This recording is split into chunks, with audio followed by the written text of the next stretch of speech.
بسم اللہ الرحمن الرحیم۔ خاصہ دوم تعلیم المنطق۔ ہم لوگ پڑھ رہے تھے دلالت کی ہم نے دو قسمیں پڑھی، ایک کو کہا جاتا ہے دلالت لفظیہ، ایک کو کہا جاتا ہے دلالت غیر لفظیہ۔ دلالت لفظیہ یعنی کوئی لفظ جو ہے وہ کسی معنی کی طرف دلالت کر رہا ہو، اور غیر لفظیہ کا معنی یہ تھا کہ لفظ کے علاوہ کوئی چیز یعنی کہ کوئی نشانی، کوئی علامت جو ہے وہ کسی چیز کی طرف ہماری رہنمائی کر رہی ہو۔ تو اب یہ دلالت لفظیہ ہو یا دلالت غیر لفظیہ ہو، یہ دو حال سے خالی نہیں ہوں گی، یعنی ان کی آگے تین قسمیں بنتی ہیں۔ تو وہ تین قسمیں کیسے بنتی ہیں؟ پہلے تو ان کے دو حال ہوں گے، دو حالتیں ہوں گی کہ یا تو اس میں وضع کا دخل ہوگا یا نہیں ہوگا، یعنی وہ علامت یا وہ لفظ کسی نہ کسی چیز کے لیے بنایا گیا ہوگا، وضع کیا گیا ہوگا یا نہیں کیا ہوگا۔ اگر تو وہ کسی خاص چیز کے لیے وضع کیا گیا ہے تو یعنی بصورت اول پہلی صورت میں وہ کہلاتا ہے ودعیہ۔ بصورت ثانی یعنی اگر وہ کسی کے لیے وضع نہیں کیا گیا تو پھر اس میں دو چیزیں دیکھی جائیں گی، یعنی وہ دو حال سے خالی نہیں ہوگا کہ اس میں طبیعت کے تقاضے کا دخل ہے یا نہیں۔ طبیعت یعنی یہ جو ہماری طبیعت ہوتی ہے، فطرت ہوتی ہے، اس کا کچھ اس کے بیچ میں دخل ہے یا نہیں۔ یوں سمجھ لیں کہ جسم سے ریلیٹڈ اس کے بیچ میں کوئی چیزیں جو قدرتی طور پر ہمارے ساتھ ہوتی ہیں ان کا دخل ہے یا نہیں ہے۔ اگر ہے تو طبعیہ، اور اگر ان کے ساتھ ان کا کوئی تعلق نہیں ہے تو پھر عقل سے اس کا تعلق ہوگا، یعنی سوچ بچار سے، غور و فکر کرنے سے ہمیں وہ معنی حاصل ہوگا، تو ورنہ پھر وہ کہلائے گا عقلیہ۔ تو اس طرح دلالت کی کل 6 قسمیں ہو گئی ہیں، یعنی دلالت لفظیہ کی بھی یہی 3 قسمیں، ودعیہ، طبعیہ، عقلیہ، اور دلالت غیر لفظیہ کی بھی یہی 3 قسمیں، ودعیہ، طبعیہ اور عقلیہ۔ سب سے پہلے آ جاتی ہے دلالت لفظیہ کی 3 قسمیں جو انہوں نے یہاں پر بیان کی ہیں تعریفات و امثلہ کے ساتھ۔ دلالت لفظیہ ودعیہ وہ دلالت لفظیہ ہے جس میں وضع کا دخل ہو، وضع یا ودع۔ آپ ضاد اگر پڑھیں تو ہم عربی کے اعتبار سے ہوگا، اور ضاد پڑھا جائے تو اردو کے اعتبار سے ہوگا۔ تو دلالت لفظیہ وضعیہ اگر دیکھا جائے تو جس میں وضع کا دخل ہو، وضع یعنی کہ بنانے کا، کسی خاص مقصد کے لیے کسی لفظ کو بنایا گیا ہو، جیسے لفظ زید کی دلالت ذات زید پر۔ اب دیکھیں جب بھی کوئی بچہ پیدا ہوتا ہے تو اس کا کوئی نام نہیں ہوتا، تو ہم اس کو کوئی نام دیتے ہیں۔ وہ نام کون سا ہوتا ہے؟ وہ لفظ ہوتا ہے۔ لفظ کیا ہوتا ہے؟ جو ہمارے منہ سے نکلتا ہے۔ تو ہم اپنے منہ سے کوئی لفظ نکالتے ہیں اس کے لیے جو اس کے لیے ہی بنا دیتے ہیں، یعنی کہ وہ نام کسی اور کا نہیں ہو سکتا۔ یعنی دنیا میں تو خیر اور کسی کا ہو سکتا ہے، لیکن یعنی آپ اپنے گھر میں یا اپنے اس حساب سے دیکھیں تو اسپیشلی وہ کسی کے لیے رکھا جاتا ہے، یعنی زید کا نام رکھا گیا، خود رکھا گیا ہے اس ذات کے لیے تاکہ اس کی پہچان ہو سکے۔ تو دلالت لفظیہ ہو گئی، یعنی کوئی لفظ ہو گیا جو کسی چیز کی طرف رہنمائی کر رہا ہے اور اس میں وضع کا دخل بھی آ گیا، یعنی وہ خود رکھا گیا ہے۔ دلالت لفظیہ طبعیہ کیا ہوتی ہے؟ وہ دلالت لفظیہ جس میں طبیعت کے تقاضے کا دخل ہوتا ہے، یعنی ہم کہتے ہیں نا ہماری طبیعت ٹھیک نہیں ہے، تو ان اعتبار سے، یعنی چاہے وہ شرمندگی سے ہو، خوف سے ہو، جو ہے وہ کھانسی ہو، کوئی اور اس طرح کی بیماری ہو، تو یا کوئی درد ہو، تو ایک دم سے بعض اوقات ایسا ہوتا ہے کہ ان تکالیف کی وجہ سے ہمارے منہ سے جو آواز نکلتی ہے، جو لفظ نکلتا ہے، ٹھیک ہے، یعنی 2 طرح کی چیزیں ہو جائیں گی نا۔ ایک تو یہ کہ کوئی ہمارے چہرے پر کوئی اس طرح کی جو ہے سرخی یا زردی نمودار ہوئی ہو تو وہ لفظ نہیں ہے، ٹھیک ہے۔ ایک وہ چیز ہے جو لفظ نکلے، یعنی کسی شخص کو جو ہے وہ سینے میں خراش ہو رہی ہوتی ہے، سینے میں درد ہو رہی ہوتی ہے، تو جو یہ کھانسی کے الفاظ نکلتے ہیں، اوہ اوہ کے جو الفاظ نکلتے ہیں۔ اسی طرح سے شاید میں نے آپ لوگوں کو پہلے ایک مثال دی تھی کہ کسی کو انجیکشن لگایا جائے جسم میں تو اس کو درد ہوتی ہے، جب درد ہوتا ہے تو پھر ایک دم سے جو ہے وہ اس کے منہ سے آواز نکلتی ہے، آہ کی آواز نکلتی ہے، ٹھیک ہے۔ کسی خوشی کے موقع پر واؤ اس طرح کے، یا حیرانی کے موقع پر اس قسم کے الفاظ جو منہ سے نکلیں،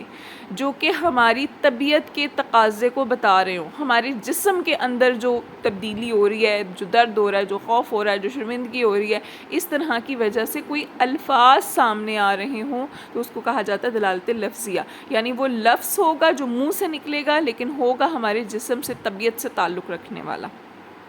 دلالت لفظیہ عقلیہ ہوتی ہے وہ دلالت لفظیہ جس میں وضع اور طبیعت کے تقاضے کا دخل نہ ہو، یعنی یا تو وہ کسی کے لیے رکھا بھی نہیں گیا اور اس کے بیچ میں ہمارے جسم کا، ہماری طبیعت کا بھی کوئی تعلق اس سے نہیں ہے۔ جیسے کہتے ہیں دیوار کے پیچھے سے سنائی دینے والے لفظ دیز کی دلالت بولنے والے کے وجود پر، یعنی ہمارے سامنے کوئی چیز نہیں ہو رہی، ہمارے ساتھ نہیں ہو رہی، ہمارے جسم پر نہیں ہو رہی یا کسی اور کے جسم پر نہیں ہو رہی جس سے ہم دیکھ کر فوری طور پر پہچان لیں، یعنی طبیعت کا تقاضا نہیں ہے۔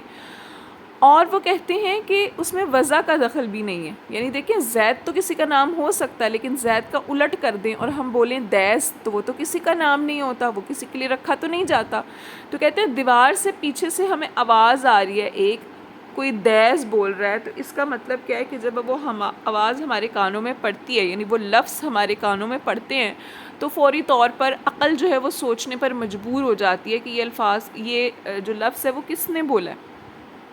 تو یہ لفظ جو ہے وہ غور و فکر کرنے سے پتہ لگتا ہے کہ اس دیوار کے پار کوئی نہ کوئی موجود ہے جس کی آواز جو ہے وہ ہمیں سنائی دی ہے۔ تو کوئی لفظ ہمیں سنائی دیتا ہے، اس پر ہمیں غور و فکر کرنا پڑتا ہے اور غور و فکر کر کے اس کا معنی نکالنا پڑتا ہے، یعنی عقل کا اس میں دخل ہوتا ہے، تو اس کو دلالت لفظیہ عقلیہ کہا جاتا ہے۔ اسی طرح سے دلالت غیر لفظیہ کی بھی یہی 3 قسمیں ہوتی ہیں۔ دلالت غیر لفظیہ وضعیہ، وہ دلالت غیر لفظیہ ہوتی ہے جس میں وضع کا دخل ہو۔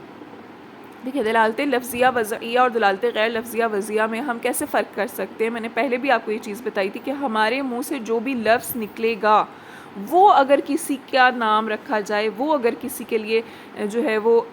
وضع کر دیا جائے، بنا دیا جائے، تو پھر وہ کہلائے گی دلالت لفظیہ وضعیہ۔ اب لفظ کے علاوہ کوئی اور بعض اوقات ہم نشانیاں رکھ لیتے ہیں کسی خاص چیز کے لیے، کسی خاص مقصد کے لیے۔ عام زندگی میں اگر ہم دیکھیں تو جیسے ٹریفک وغیرہ کے لیے کبھی آپ نے وہ گرین کلر کی لائٹ اور یہ ریڈ کلر کی لائٹ اگر کبھی آپ کا گزر ہوا ہو ایسی جگہوں سے، تو کبھی آپ نے دیکھی ہوں کہ جہاں پر ساری گاڑیاں جو ہیں وہ رک جاتی ہیں، یعنی وہ لال نشان ہوتا ہے، وہ علامت ہوتی ہے، وہ نشانی ہوتی ہے اس بات کی کہ رک جانا ہے۔ وہاں پر کوئی کھڑا ہو کر زور زور سے یہ نہیں کہہ رہا ہوتا رک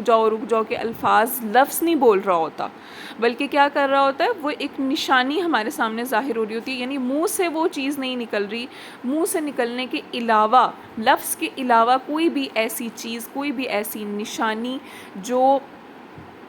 جس میں وضع کا دخل ہوگا، یعنی وہ خاص کسی مقصد کے لیے خود بنائی گئی ہوگی۔ جیسے کہتے ہیں اس کے بیچ میں دوال اربعہ آتے ہیں۔ دوال اربعہ کا مطلب کیا ہے؟ 4 چیزیں اس کے بیچ میں شامل ہوتی ہیں جن کو دوال اربعہ کہا جاتا ہے، یعنی کہ دلالت کرنے والی 4 چیزیں ہوتی ہیں، نشانیاں ہوتی ہیں۔ ایک ہوتے عقود، عقد سے بنا ہے، ٹھیک ہے، کوئی آپس کے معاملات میں، یعنی خریدنے یا فروخت کرنے کے لیے ایک طریقہ اختیار کر لیا جائے۔ وہ طریقہ کیا ہے؟ جیسے وہ کہتے ہیں کہ آپ اگر آپ لوگوں نے پتہ نہیں ابھی تک خرید و فروخت کی اقسام پڑھی ہیں یا نہیں، بعض اوقات ایسا ہوتا ہے کہ جیسے کسی چیز کی طرف ہم پتھر پھینکتے ہیں، ہم کہتے ہیں جس چیز پر پتھر لگتا جائے گا نا وہ چیز سودے میں شامل ہوتی جائے گی، یعنی یہ وہاں پر وہ منہ سے نہیں بول رہا ہوتا کہ مجھے اتنے سیب دے دو یا مجھے اتنے آم دے دو یا مجھے اتنی چیز دے دو، وہ پتھر سے یا کسی اور طریقے سے اشارہ کر کے بتا رہا ہوتا ہے، یعنی وہ نشانی ظاہر کر رہا ہوتا ہے کہ مجھے یہ چیز چاہیے۔ دوسری جو چیز آ جاتی ہے وہ ہے خطوط۔ خطوط کا مطلب ہوتا ہے خط کھینچ دینا۔ خط کھینچنے کا مطلب یہ ہے کہ اگر کبھی آپ لوگ سڑک وغیرہ سے گزرے ہوں، روڈ سے گزرے ہوں، آپ نے نیلے نیلے سے سائن بورڈز وہاں پر دیکھے ہوئے ہوں گے، ان کے اوپر کبھی ایرو کا نشان بنا ہوا ہوتا ہے کہ یہ سیدھا ایرو کا نشان بنا ہوتا ہے، کبھی سیدھا ایرو کا نشان بن کے سیدھی طرف کو، یعنی اس کا ہاتھ رائٹ سائڈ پہ سیدھے ہاتھ والی طرف وہ ایرو کا نشان یوں کر کے جا رہا ہوتا ہے، کبھی سیدھا جا کے پھر الٹے ہاتھ والی سائڈ پر جو ہے وہ ایرو کا نشان بنا ہوتا ہے۔ تو اس کو کہتے ہیں خط کھینچ دینا، یعنی خط کھینچنے سے ہمیں پتہ لگ جاتا ہے کہ جو ہے یا پھر کوئی ویسے کسی جگہ پر کوئی دیوار پر اس طرح سے خط کھینچ دیا کہ راستہ بتانے کے لیے یا کسی اور مقصد کے لیے وہ چیزیں وضع کر دی جاتی ہیں، وہ نشانیاں وضع کر دی جاتی ہیں کہ یہ اس طرح سے جو ہے نا وہ رستہ ہے، یعنی بتایا نہیں جاتا، بولا نہیں جاتا۔ پھر ہے نصب۔ نصب کہتے ہیں کسی چیز کو نصب کر دینے سے، جیسے کبھی اگر آپ لوگوں کا اس چیز سے تجربہ رہا ہو، کھیت وغیرہ جو ہوتے ہیں ان کے بیچ میں جانوروں سے پرندوں سے ان کو بچانے کے لیے نا وہاں پر ایک انسانی شکل کا خاکہ سا ایسے جو ہے وہ گڈا ٹائپ سے بنا کے تو وہ وہاں پر لگا دیا جاتا ہے تاکہ پرندوں کو اور جانوروں کو یہ محسوس ہو کہ یہاں پر کوئی انسان کھڑا ہوا ہے جس کی وجہ سے وہ وہاں پر نہیں آتے، تو اس کو نصب کر دیا جاتا ہے، گاڑ دیا جاتا ہے۔ نصب کا مطلب ہوتا ہے گاڑنا کسی چیز کو، تو کوئی چیز کہیں پر گاڑ دی جائے، جیسے کھمبا کہیں پر گاڑ دیا جاتا ہے۔ کوئی جو یہ نیلے نیلے سے سائنس جیسے میں آپ کو کہہ رہی ہوں نا جو روڈز پہ لگے ہوئے ہوتے ہیں، تو ان کو بھی تو نصب کیا جاتا ہے نا، زمین کے اندر گاڑا جاتا ہے، تو یہ بھی اسی چیز میں شامل ہو سکتے ہیں۔ پھر ہے اشارات، اشارے لگائے ہوئے ہوں، جیسے ٹریفک کے اشارات جیسے میں نے آپ کو بتایا، یا کوئی شخص جو ہے وہ بولتا نہیں ہے منہ سے، جیسے گونگا ہے یا ویسے ہی وہ کوئی بات نہیں کرنا چاہتا تو وہ ہاتھ کے اشارے سے کوئی چیز بتا دیتا ہے، ٹھیک ہے۔ لیکن یہاں پر یہ ہاتھ کے اشارے سے یہ وہ والی بات ہوگی جو اسپیشل اس نے اس چیز کے لیے وضع کیا ہوا ہوگا کہ یہ والا میں اشارہ کروں گا نا تو اس کا مطلب ہوگا کہ اس سے یہ مراد ہے، یعنی اس سے عام اشارے مراد نہیں ہیں۔ کیوں؟ کیونکہ اس کے بیچ میں ہم نے وہ چیز دیکھنی ہے جس میں وضع کا دخل ہو۔ تو یہاں پر آپ اشارے کس کے ہو سکتے ہیں؟ گونگے شخص کے اشارے ہو سکتے ہیں، کیونکہ گونگے شخص کے کو اشاروں کی زبان سمجھائی جاتی ہے، یعنی اس نے کوئی بھی اشارہ کرنا ہے تو اس سے کوئی نہ کوئی ایسا مقصد ہوتا ہے، اس نے کسی نہ کسی چیز کے لیے اس کو بنایا ہوا ہوتا ہے کہ یہاں پر اس اشارے سے یہ والی بات مراد ہوگی۔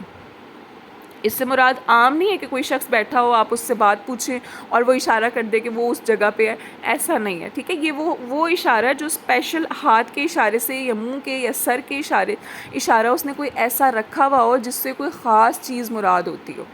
اچھا، دوسری قسم اس کی آ جاتی ہے دلالت غیر لفظیہ طبعیہ، یعنی وہ لفظ نہیں ہے، وہ نشانی ہے لیکن اس میں طبیعت کے تقاضے کا دخل ہے۔ وہاں پر ہم نے کیا پڑھا تھا کہ منہ سے آواز نکل رہی تھی کھانسی کی۔ اب بعض اوقات کسی شخص کو بہت زیادہ کھانسی ہو رہی ہوتی ہے تو اس کا چہرہ جو ہے وہ سرخ پڑنا شروع ہو جاتا ہے، ٹھیک ہے۔ کسی شخص کو بخار ہو رہا ہوتا ہے تو اس کا چہرہ جو ہے اس کا جسم جو ہے وہ گرم ہو جاتا ہے، تو گرمی اس چیز کی دلالت کری ہوتی ہے۔ کوئی شخص بہت زیادہ شرمندہ ہوتا ہے تو اس کا چہرہ سرخ ہو جاتا ہے، یا شرم سے بھی یعنی سرخ جو ہوتا ہے وہ چہرہ ہو جاتا ہے۔ چہرے کی جو زردی ہوتی ہے یعنی ایک دم سے انسان پیلا پڑ جاتا ہے، کب؟ جب اس پر خوف طاری ہو جاتا ہے یا پھر اس میں کمزوری اس کے جسم میں ظاہر ہو جاتی ہے۔ تو یہ ساری وہ چیزیں ہیں جس سے ہمارے جسم کا عمل دخل ہے، طبیعت کا عمل دخل ہے، وہ بیماری، وہ خوف، وہ کیفیات ہم سے ظاہر ہوتی ہیں، لیکن کوئی لفظ منہ سے نہیں نکلتا بلکہ اچانک سے کوئی نشانی ظاہر ہو جاتی ہے جس سے اندازہ ہو جاتا ہے کہ طبیعت کا عمل دخل اس میں ہو رہا ہے۔ دلالت غیر لفظیہ عقلیہ وہ دلالت غیر لفظیہ ہوتی ہے جس میں وضع اور طبیعت کے تقاضے کا دخل نہ ہو، یعنی جس کے بیچ میں سوچ بچار کر کے ہمیں اس نشانی سے کچھ چیزیں اخذ کرنی پڑیں، جیسے کہتے ہیں دھوئیں کی دلالت آگ پر۔ اب دیکھیں دھواں خاص ہم لوگوں نے کسی چیز کے لیے وضع نہیں کیا، وہ قدرتی ہے، یعنی جب آگ جلتی ہے تو وہاں سے کالا کالا سی ایک چیز جو ہے وہ اٹھنی شروع ہو جاتی ہے، ٹھیک ہے۔ ہاں اب اگر یہ کہیں کہ یہ جو کالی سی چیز ہے اس کا نام دھواں رکھا ہوا ہے تو پھر وہ وضعیہ میں چلا جائے گا، لیکن کہیں پر ایسے آپ کو کالی کالی سی یہ نشانی ظاہر ہوتی ہے، ایسے اڑ رہا ہے تو ہم کہتے ہیں کہ یار یہ تو دھواں آ رہا ہے۔ اب ہم سوچتے ہیں کہ یہ دھواں ہے تو کچھ نہ کچھ تو ہوا ہے نا کہیں پر، یعنی وضع نہیں کیا گیا اس کو کسی چیز کے لیے، اس میں ہماری طبیعت کا بھی اثر نہیں ہو رہا، یعنی دھواں ہم سون نہیں رہے، ہم وہاں پر کھڑے نہیں ہیں کہ ہماری آنکھوں میں چلا جائے، ہماری ناکوں میں چلا جائے، بلکہ کہیں دور سے ہمیں دھواں نظر آ رہا ہے، تو ہم سوچتے ہیں کہ وہ جو دھواں آسمان پہ آ رہا ہے نا اس کا مطلب یہ ہے کہ وہاں پر آگ جل رہی ہے، ٹھیک ہے، وہاں پر آگ جلی ہوئی ہے۔ تو ہماری سوچ بچار کا، ہماری عقل کا اس سے تعلق ہوتا ہے، جو کسی نشانی کو دیکھتے ہوئے ہم سوچ کر کوئی فیصلہ کرتے ہیں کہ یہاں پر یہ کام ہو رہا ہوگا۔ اس اعتبار سے کہتے ہیں دلالت کی کل 6 قسمیں ہو گئیں، لیکن علوم میں یعنی جب ہم علم منطق پڑھیں گے تو اس میں جو بحث ہے نا وہ صرف اور صرف فقط دلالت لفظیہ وضعیہ کی ہوتی ہے۔ اس کی کیا وجہ ہے؟ کہتے ہیں اس لیے کہ افادہ اور استفادہ، یعنی کوئی بھی جو ہمیں فائدہ ہو رہا ہوتا ہے یا ہم نے فائدہ حاصل کرنا ہوتا ہے، یعنی جو سمجھنا ہوتا ہے اور جو سمجھانا ہوتا ہے وہ بآسانی اسی دلالت سے حاصل ہوتا ہے۔ کس طرح کہ ظاہر سی بات ہے وہ لفظ جس کا کوئی نہ کوئی ہم نے معنی رکھا ہوا ہوگا، چاہے وہ عام لوگوں نے اس کا کوئی معنی رکھا ہوا ہو، چاہے جو ہے وہ خاص ائمہ کرام اصلاحات جن کو ہم کہتے ہیں انہوں نے اس طرح کا کوئی معنی رکھا ہوا ہو، اسی سے ہمیں جو ہے وہ کوئی فائدہ حاصل ہوتا ہے۔ باقی جو ساری چیزیں ہوتی ہیں وہ علوم سے تعلق رکھنے رکھنے والی نہیں ہوتی، یعنی علم میں ان کے بارے میں کوئی بحث نہیں کی جا رہی ہوتی. تو اسی وجہ سے علوم میں زیادہ تر جو بحث آتی ہے وہ دلالت لفظیہ وضعیہ کی ہی ہوتی ہے، یعنی وہ لفظ جو کسی خاص معنی کے لیے وضع کر دیے جاتے ہیں، یعنی وہ خاص لفظ جو کسی خاص معنی کی طرف رہنمائی کر رہے ہوتے ہیں.